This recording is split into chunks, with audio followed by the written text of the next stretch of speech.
500 साल पुरानी कहानी जो आज तक देश के हर कोने में गूंजती है। ये कहानी अयोध्या की, जहां एक जमीन के टुकड़े ने न सिर्फ भारत का इतिहास बल्कि संविधान और समाज के विचारों को भी झकझोर कर रख दिया था। आज बात करते हैं बाबरी मस्जिद और राम जन्मभूमि के उस स्ट्रगल की जिसने देश की सियासत और न्याय व्यवस्था दोनों को प्रभावित किया। सो हेलो दोस्त, जानेंगे बाबरी मस्जिद और राम मंदिर की कहानी। इस कहानी की शुरुआत होती है अयोध्या से, जो रामायण के अकॉर्डिंग भगवान राम का जन्म स्थल था। 1528 में मुगल राजा बाबर के सेनापति मीर बाकी ने बाबरी मस्जिद बनवाई, लेकिन सदियों से यह माना जाता था कि उस जगह पर एक प्राचीन राम मंदिर था। 1766 में ईस्ट इंडिया कंपनी के दौरान यह जगह पहली बार विवादों में आनी शुरू हुई। डिस्प्यूट के चलते 1859 में वहां एक बाउंड्री वॉल बनाई गई जिसमें हिंदू और मुसलमानों की प्रेयर की जगह को सेपरेट कर दिया गया, लेकिन ये विवाद चलता रहा, सदियां बीतती गईं और फिर 1949 में इस कहानी का एक टर्निंग पॉइंट आया। दिसंबर 1949 की एक रात को बाबरी मस्जिद के अंदर राम लला की एक मूर्ति रख दी गई। टेंशन इतनी बढ़ गई जिसके चलते सरकार ने मस्जिद पर ताला लगवा दिया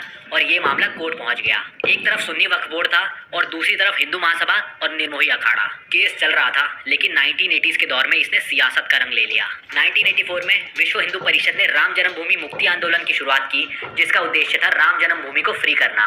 बीजेपी भी इस आंदोलन का हिस्सा बनी, जहां लाल कृष्ण आडवाणी की रथ यात्रा एक टर्निंग पॉइंट साबित हुई। 1986 में फैजाबाद डिस्ट्रिक्ट कोर्ट के फैसले के बाद मस्जिद के दरवाजे फिर खोल दिए गए और हिंदूज को भी वहां पूजा करने की अनुमति दी गई, लेकिन इस फैसले से विवाद और ज्यादा गहरा गया। और फिर आता है वो दिन जो भारत के इतिहास के सबसे बड़े दिनों में से एक बन गया। 6 दिसंबर 1992 को राम मंदिर के समर्थक बाबरी मस्जिद के पास इकट्ठा हुए और बाबरी मस्जिद को गिरा दिया गया। पूरे देश में मारकाट मच गई, हिंदू मुस्लिम के दंगे हुए और उन दंगों में लगभग 2000 से ज्यादा लोग मौत के घाट उतार दिए गए। इस घटना के बाद न्याय व्यवस्था में एक लंबी लड़ाई शुरू हुई। 2010 में इलाहाबाद हाई कोर्ट का फैसला आया, जिसमें जमीन को 3 हिस्सों में बांट दिया गया।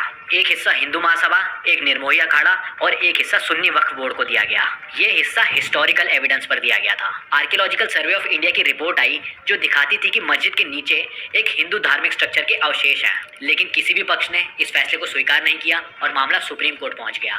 9 सालों तक केस की हियरिंग होती रही और फाइनली 9 नवंबर 2019 एक ऐसी तारीख जो भारत के न्याय इतिहास में अमृत अक्षरों में लिखी गई। सुप्रीम कोर्ट ने अपने 1045 पेज के फैसले में कहा कि जमीन रामलला विराजमान को मिलेगी और वहां राम मंदिर बनेगा। साथ ही सुन्नी वक्फ बोर्ड को मस्जिद के लिए 5 एकड़ जमीन अलग से दी गई। कोर्ट ने यह भी माना कि बाबरी मस्जिद का गिराया जाना अनलॉफुल था, लेकिन आर्कियोलॉजिकल सबूत राम मंदिर के पक्ष में थे। सुप्रीम कोर्ट के फैसले में यह भी स्पष्ट किया गया कि इसका आधार धर्म नहीं बल्कि हिस्टोरिकल एविडेंस है। आज अयोध्या एक नए रूप में है। भव्य राम मंदिर का निर्माण हो चुका है और मस्जिद के लिए एलोकेटेड जमीन पर काम जारी है।